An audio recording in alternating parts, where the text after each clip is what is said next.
Général, vous avez dernièrement commis un papier que j'ai trouvé assez remarquable sur les causes finalement de cette guerre américaine vis-à-vis de l'Iran, parce que c'est vrai qu'on s'interroge beaucoup des théories dites de complot expliquant qu'en fait Trump est tenu par les Israéliens, tenu par ceux qui connaissent l'affaire Epstein, auxquels il serait mêlé. D'autres y voient des raisons différentes. Mais vous avez une explication large, générale, qui justifie et explique de façon rationnelle, finalement, d'une certaine rationalité en tout cas, même si ça se retourne aujourd'hui contre lui, de l'intervention américaine au Moyen-Orient. Et c'est un peu le thème général sur lequel j'aimerais qu'on échange, si vous le voulez bien, tous les deux. Oui, alors, je crois qu'il faut aller au-delà des apparences et ce conflit, évidemment, lancé par Israël, qui a son intérêt. Son intérêt, il est régional, ce pays ne veut pas d'adversaires menaçants, et donc le seul concurrent véritable, c'est l'Iran. Donc il y a le prétexte de l'uranium. Je dis quelque part que c'est peut-être un faux prétexte et que en réalité, ce qui intéresse Israël, c'est d'abaisser considérablement la puissance de l'Iran et surtout d'amoindrir, sinon annihiler, le soutien de l'Iran à ces deux proxys, le Hezbollah et le Hamas. Alors, pour ce faire, évidemment, face à une armée qui équivaut sans doute à l'armée israélienne, il y avait beaucoup de risques, donc il fallait impliquer les États-Unis. Je rappelle simplement, c'est peut-être une anecdote, mais c'est que le budget défense d'Israël est dans le budget des États-Unis, dans le budget défense des États-Unis. C'est quand même incroyable. Donc il y a une quasi-certitude pour Israël d'obtenir à peu près ce qu'il veut. Alors, il y a aussi du côté d'Israël un atout majeur, c'est la puissance du groupe de pression pro-israélien ou sioniste ou juif, appelez-le comme vous voulez, aux États-Unis.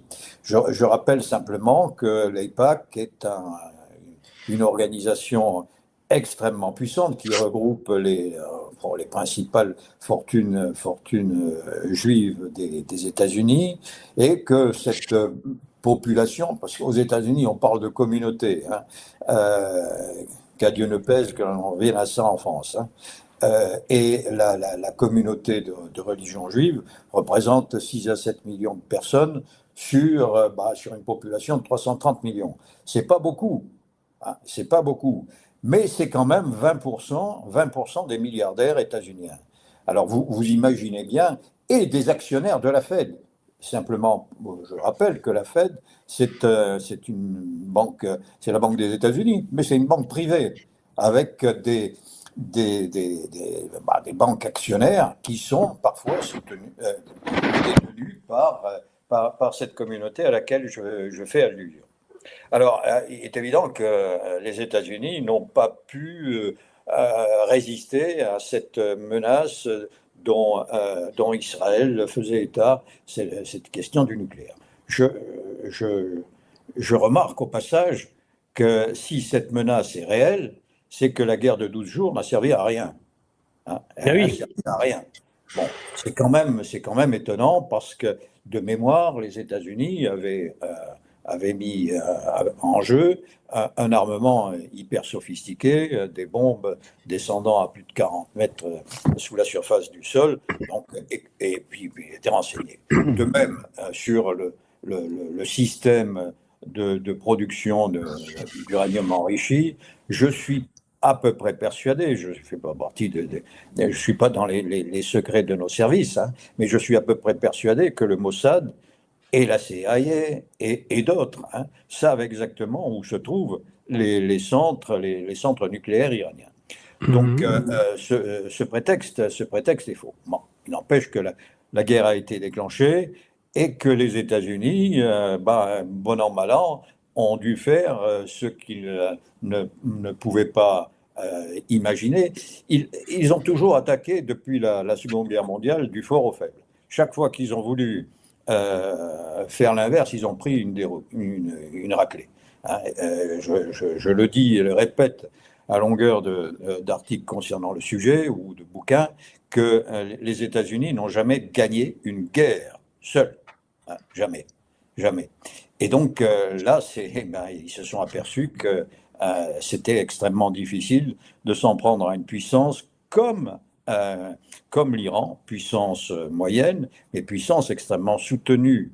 Et donc, avec des moyens relativement simples, mais systématiquement améliorés, et puis une stratégie zonale, une stratégie en mosaïque qui permet de protéger les forces, les ressources.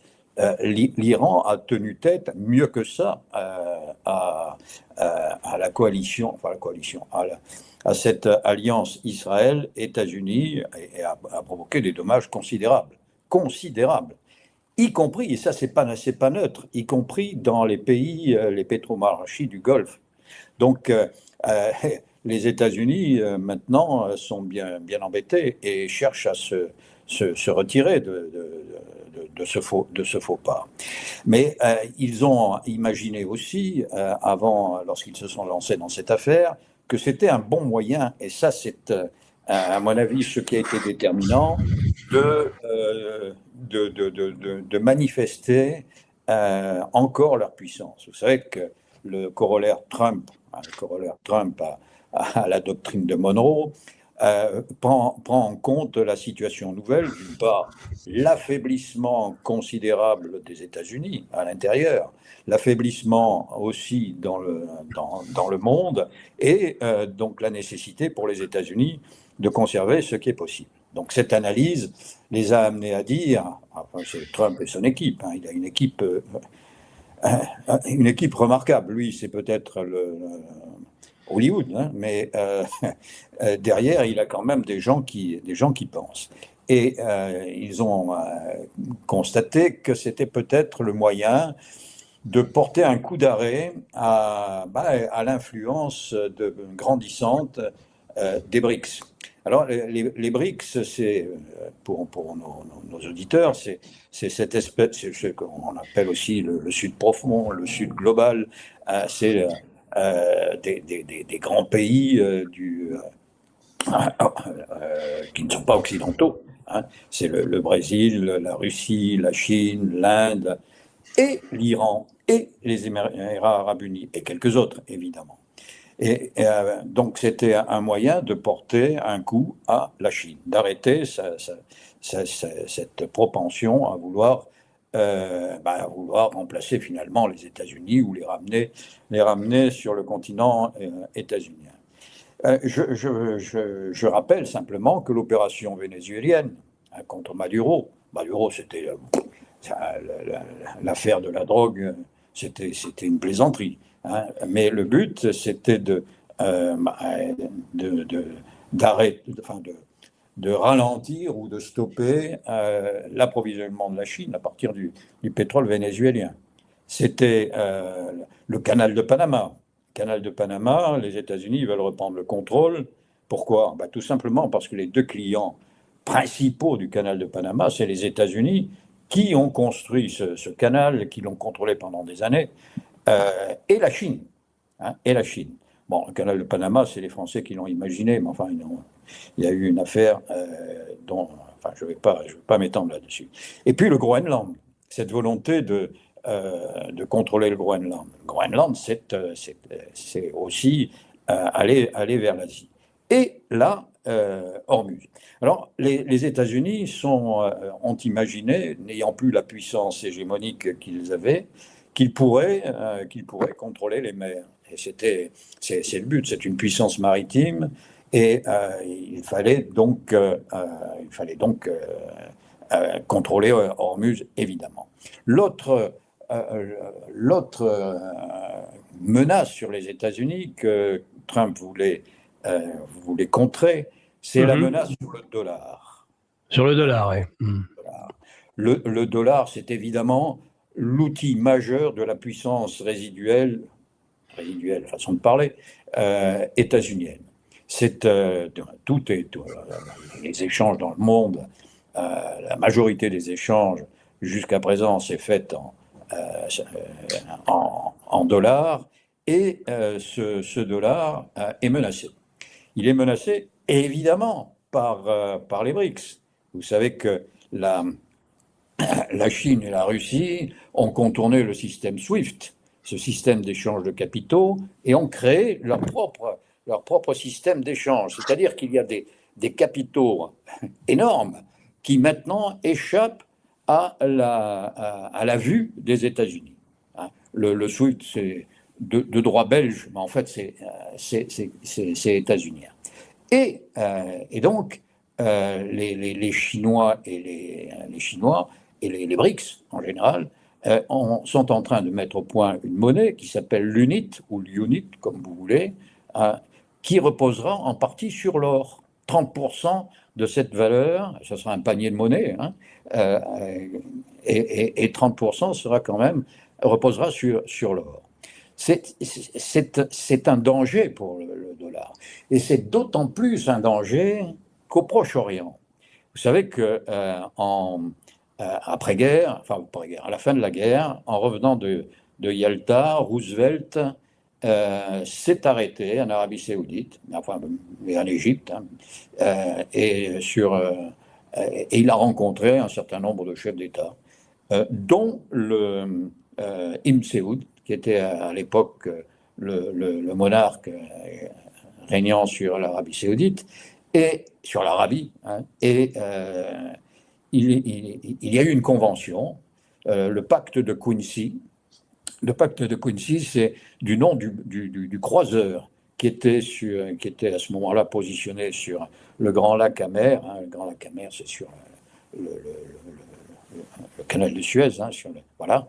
Et il a été convenu que les États-Unis assureraient la protection de la famille royale saoudienne, et en revanche, et de la région, et en revanche, exploiterait le pétrole, c'est la naissance de l'Aramco, et que ce pétrole serait payé exclusivement en dollars. C'est l'origine du pétrodollar. C'était valable pour 60 ans. En 2005, ce pacte a été renouvelé. Mais là, il y a une formidable encoche qui est en train de se faire. Le Mohammed Ben Salman, qui est le véritable patron de ce pays, qui est le prince héritier, une sorte de premier ministre, négocie avec la Chine pour que le yuan soit accepté comme monnaie pour payer le pétrole. Vous voyez le coût porté au dollar. Le coût porté au dollar. C'est considérable si ça se réalise. Déjà, le commerce entre la Russie et la Chine se fait en yuan. Les BRICS utilisent de plus en plus le yuan. Donc le dollar est menacé. Le dollar est menacé. Donc cette intervention, finalement, au fil de l'eau, si je puis dire, sur Hormuz, elle avait aussi comme motivation secondaire, qui est en réalité une motivation principale, arrêter le déclin de la puissance états-unienne dans le monde, et le déclin du dollar. Alors c'est vrai que si le dollar est ramené à l'état de monnaie domestique, il y a la puissance états-unienne ne sera plus du tout ce qu'elle est. Donc cette affaire Hormuz, qui n'était peut-être pas, c'est Hormuz, ce conflit contre l'Iran, qui initialement n'était peut-être pas souhaité par Trump. Je vous rappelle que la doctrine Trump, à laquelle je faisais allusion il y a quelques instants, c'est une sorte de repli sur ce qu'ils appellent l'hémisphère occidental. L'hémisphère occidental, c'est pas du tout l'Occident, c'est grosso modo le continent américain. Et surtout ne plus mener d'opérations guerrières. D'ailleurs, Trump, si vous vous en souvenez, était candidat au prix Nobel de la paix. C'est assez curieux. qu'il ait engagé cette guerre au profit en fait d'Israël initialement. Mais son équipe, lui et son équipe, ont finalement trouvé un intérêt, sauvegarder à la fois la puissance résiduelle des États-Unis géopolitiquement et puis le dollar. Alors c'est vrai que je disais il y a quelques instants que les États-Unis étaient désormais une puissance maritime. Donc c'est la conclusion qui a été tirée. Il faut rester pour les États-Unis une puissance maritime. Il y a quelques penseurs, je ne vais pas appeler les grands stratèges comme Mackinder ou Spikeman, qui disaient il y a l'île monde, c'est-à-dire ce vaste continent eurasiatique auquel on adjoint l'Afrique, et puis tout autour le chapelet, ce que Spikeman appelait le Rimland. Et le Rimland, c'est ce qui doit permettre de contrôler ce vaste continent ou cette masse continentale.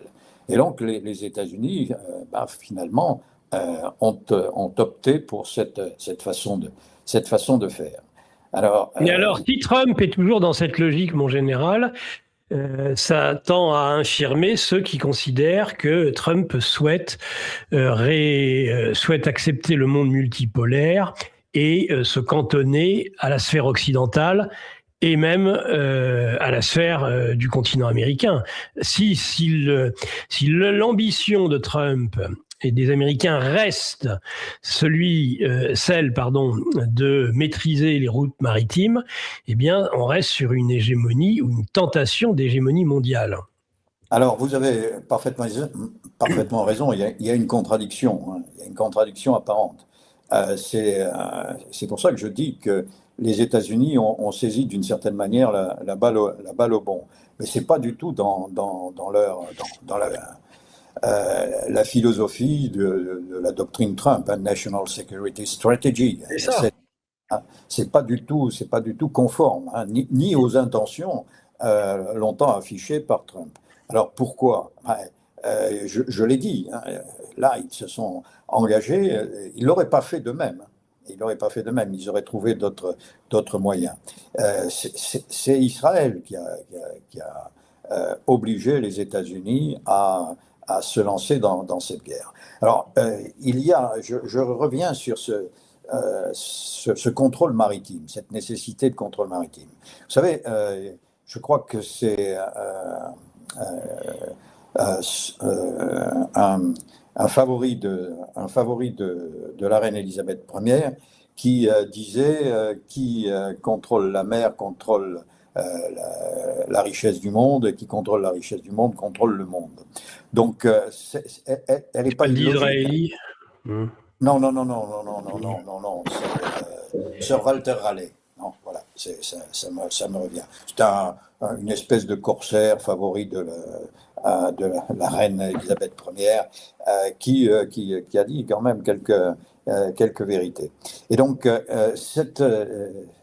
cette nécessité, oui, c'est une nécessité, mais ça oblige quand même à avoir une force, une marine. Vous savez, l'affaire de Taïwan, par exemple. L'affaire de Taïwan, les États-Unis ne vont pas abandonner Taïwan pour une simple raison, c'est que si Taïwan revient à la Chine, ce qui, à mon sens, devrait se faire d'ici à une date indéterminée, c'est la mer éponyme, donc la mer de Chine, qui deviendrait quasiment une mer chinoise, avec le contrôle, déjà les Chinois agissent dans ce sens-là, donc la fermeture de toute une région au commerce mondial. C'est ça. Donc cette contradiction, elle n'est qu'apparente. Mais elle montre aussi,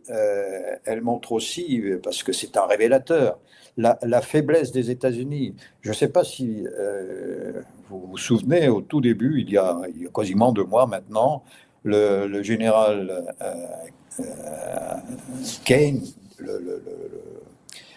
le président du comité des chefs d'état-major des États-Unis, hein, disait, mais vous savez, on n'a pas les moyens, de mener un conflit prolongé avec l'Iran. Et les États-Unis, selon lui, ne pouvaient mettre dans la région que 120 000 hommes. Qui plus est, l'Iran, c'est comment dire, un obstacle géographique en soi, c'est un obstacle populaire. Donc il y a, on voit bien là dans cette affaire les faiblesses de la doctrine Trump.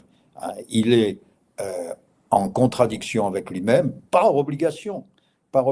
S'il veut contrôler les passages obligés, les mers, ben, à un moment ou à un autre, ben, il risque d'être confronté à un problème comme celui que nous voyons actuellement avec Hormuz. Donc, que va-t-il se passer? Je crois que cette doctrine, elle est réaliste en soi. Elle est réaliste, mais elle montre, et là, à l'évidence, avec ce qui se passe actuellement au Proche ou au Moyen-Orient, elle montre les faiblesses. Elle est le fruit du constat de la faiblesse, de l'affaiblissement des États-Unis, et là, elle vient de montrer la faiblesse réelle des États-Unis. Voilà. Évidemment, il y a une contradiction sans que ce soit une contradiction, parce que cette géopolitique, cette façon de voir les relations internationales, sous-entendait une nécessité parfois de conflit. Mais je suppose qu'il y a eu là aussi une surestimation de l'image des États-Unis dans la rédaction de cette doctrine Trump. Les États-Unis pensaient qu'ils pourraient encore être respectés, ce qui est faux. Hein. Je crois l'avoir dit dans les minutes qui viennent de précéder. C'est un pays qui aujourd'hui est malade, hein, c'est certain, comme tout l'Occident. Hein, c'est pas le seul pays malade, mais lui, comme c'était la puissance dominante, c'est beaucoup plus grave. Et je crois que là, quelle que soit la suite, hein, les États-Unis auront étalé leur faiblesse. Alors, permettez-moi de dire aussi que cette faiblesse, elle risque d'avoir des conséquences. Les pétromonarchies ont subi ce conflit. On est compte des destructions. Alors les Iraniens disent on s'en est pris aux intérêts états-uniens, mais quand vous pétardez une centrale électrique ou une usine de désalinisation, c'est pas les États-Unis, hein, c'est les populations locales. Et donc les pétromonarchies, là aussi, vous voyez, derrière, il y a le pétrodollar. Hein. Les pétromonarchies doivent se dire les États-Unis, c'est plus dangereux qu'utile. C'est un raisonnement qui, inévitablement, va se développer dans les gouvernements de ces pays. Je rappelle que les EAU aussi font partie des BRICS. Et que les EAU, depuis le 1er mai, c'est-à-dire il y a 3 jours, ont quitté l'OPEP. Pourquoi l'OPEP? Hein, l'OPEP, c'est une organisation qui stabilise le cours du pétrole, qui a été créée après les crises pétrolières, hein, premier choc pétrolier, le second choc pétrolier, etc., et qui maintient un cours uniforme du pétrole. Alors si les EAU sortent, ils sont sortis d'ailleurs, ça veut dire qu'ils peuvent désormais, avec d'autres, hein, l'Angola est sorti aussi, hein, ils peuvent produire autant de pétrole qu'ils pourront et le vendre au plus offrant et le vendre sur le marché mondial en dehors des cours de l'OPEP. C'est intéressant, mais là aussi, c'est une encoche portée à la toute-puissance du pétrodollar. Hein. Voilà. Donc, ces monarchies, là aussi, vous voyez, les États-Unis ont voulu saisir une occasion et cette affaire risque de se retourner contre eux. À la fois au plan de l'image, de la géopolitique en quelque sorte, et puis au plan de la monnaie. Hein, au plan de la monnaie. Ce dont je vous parlais tout à l'heure, de l'UNIT, cette monnaie qui est en train de se développer, hein, elle va probablement prendre de la place. Et le yuan, qui est la monnaie majeure désormais, hein, dans cette zone, va grignoter encore de la place. C'est ce qu'on appelle la dédollarisation. Hein. Mais la dédollarisation, c'est la désaméricanisation, d'une certaine manière, aussi. Donc l'intervention de Trump va à l'inverse de ce qui était souhaité. Alors là, bon, vous savez que Trump, Trump là vient de décider non pas de débloquer le blocus, mais d'accompagner les bateaux neutres ou non concernés par cette crise dans le détroit d'Ormuz. Alors, je me suis posé la question, est-ce que c'est de la provocation? Parce que si c'est de la provocation, c'est la reprise du conflit, hein, ce qui serait dommageable. Hein. Les États-Unis n'ont pas les moyens de durer. Et puis, vous le savez, je l'ai dit sur GPTV il y a quelque temps, il y a le Congrès, hein, qui doit autoriser la poursuite d'une guerre au-delà de 60 jours. Bon, on y est. Hein. Donc, c'est pour ça qu'il y a un arrêt des hostilités aussi. Hein, aussi. Alors, je me suis posé la question pourquoi ce qui peut paraître comme une provocation. Je vois une hypothèse, hein, une première hypothèse, c'est que cette affaire a été négociée de manière directe ou indirecte avec les Iraniens, qui ont eux aussi intérêt à l'arrêt de ce conflit. Hein. C'est ruineux pour eux, c'est ruineux. Hein. Et donc il y aura une compensation, si c'est ça, si c'est cette hypothèse. Il y aura une compensation pour l'Iran. Et puis l'autre hypothèse, c'est du bluff. C'est du bluff, et c'est à ce moment-là, la conséquence, ça sera une réaction du même niveau de la part des Iraniens. La troisième hypothèse, j'ose pas l'imaginer, c'est vraiment une volonté de rentrer dans l'art. Et ça, c'est à mon avis, extrêmement périlleux pour l'ensemble Israël, Iran et États-Unis. Alors, je pense aussi que ce conflit, évidemment, on pense tout de suite aux belligérants, hein, mais derrière, c'est le monde entier qui est pénalisé. On le voit bien, nous, en France. Tout à fait. Quand même, il y a des conséquences lourdes sur l'économie, et sur les ménages. Mais on n'est pas les seuls. Et puis, ceux qui sont les plus pénalisés, ce sont ceux qui sont les clients majeurs du pétrole, du pétrole iranien. Hein, le Japon, la Corée du Sud, et puis d'autres pays d'Asie, et la Chine. Donc il y a, bon, là aussi, je ne crois pas être loin de la vérité, même si je n'ai pas l'information attestée ou l'information confirmée, c'est qu'il doit y avoir des tractations diplomatiques. Ces pays ont des ambassadeurs, ils ont des ministres, il faut aux États-Unis arrêter. arrêter.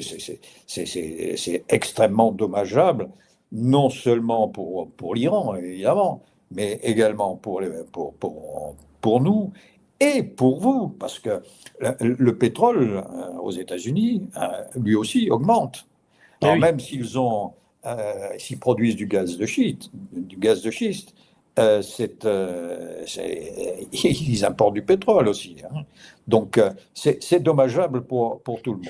Je reviens à l'affaire des EAU. Si les pays, si l'OPEP éclate, hein, ça veut dire que le pétrole de schiste des États-Unis deviendra très cher, parce que c'est beaucoup plus cher d'exploiter ce type de pétrole que le pétrole que l'on recueille à partir des forages.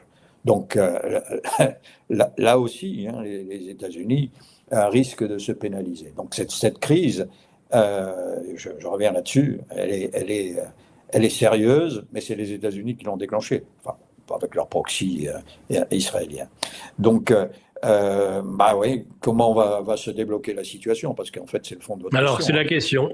Ouais, je crois que, bon, vous savez, ces négociations qui ont lieu au Pakistan, avec cette valse hésitation, il y a quand même quelque chose qui a été dit par le patron des gardiens de la Révolution qui me paraît intelligent.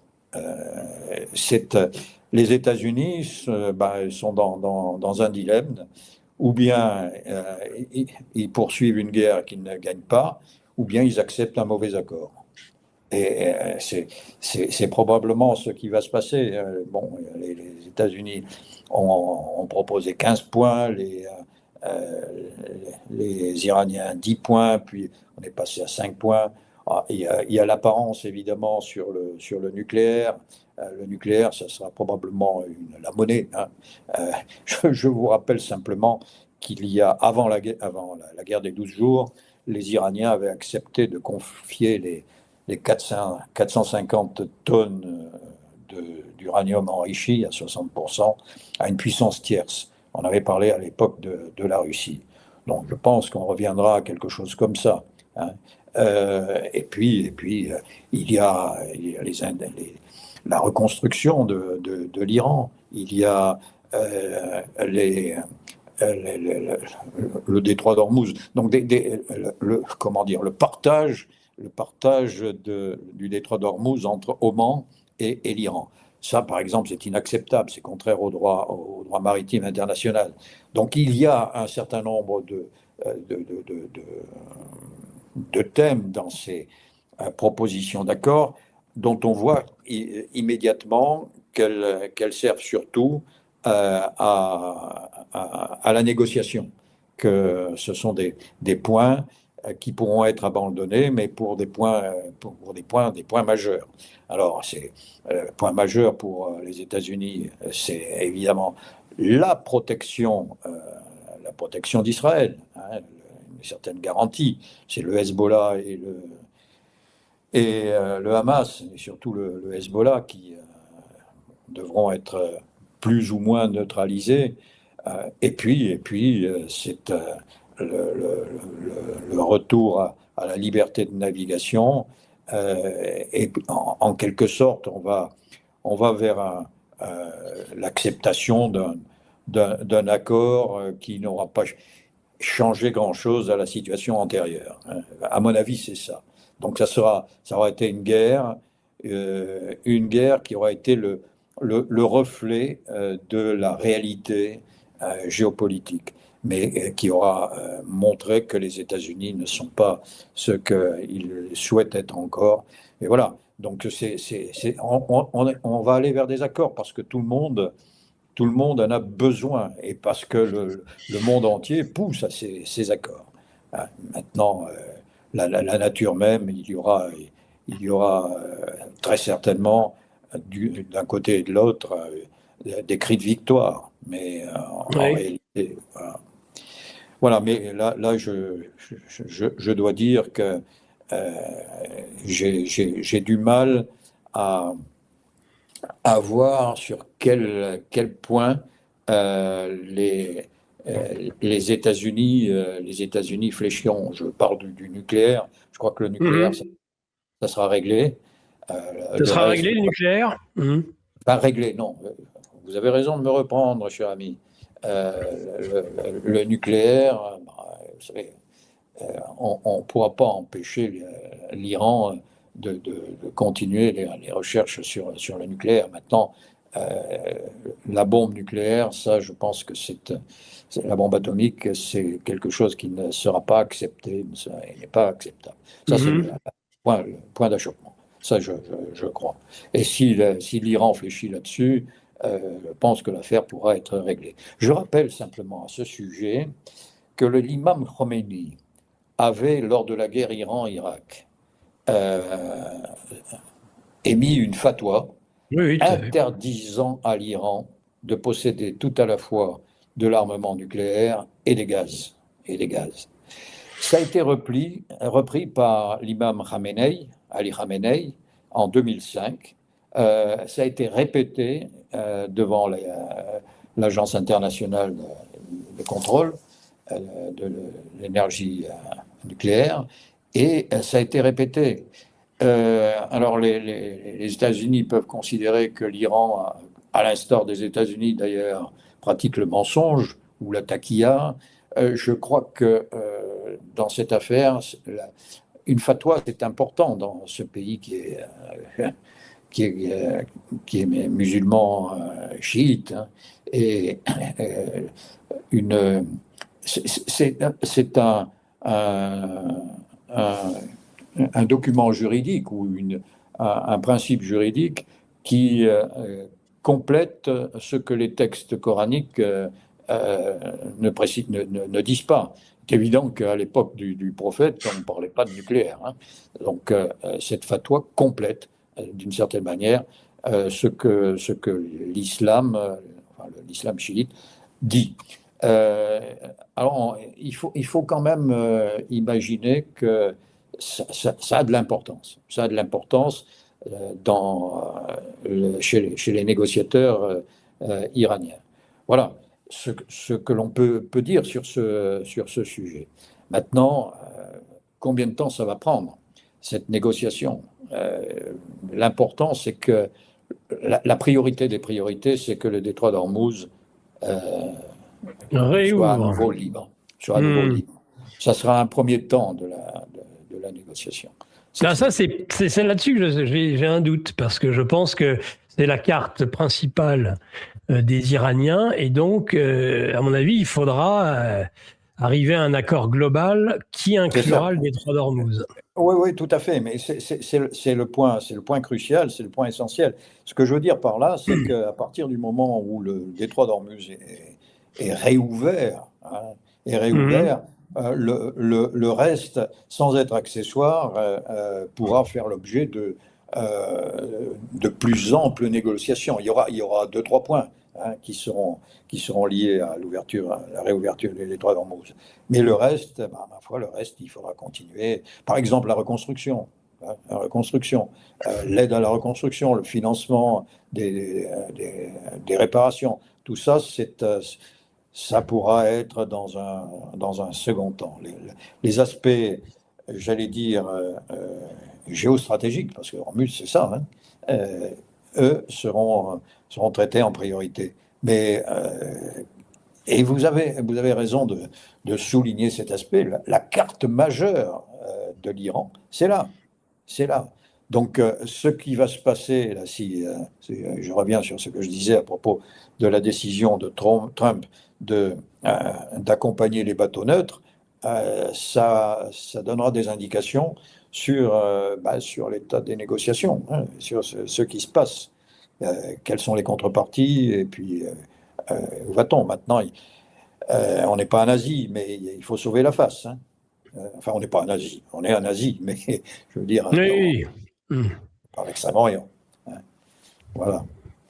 Oui, bien sûr, chacun voudra sauver la face, et c'est bien normal. Mais Trump va avoir du mal, je le sens.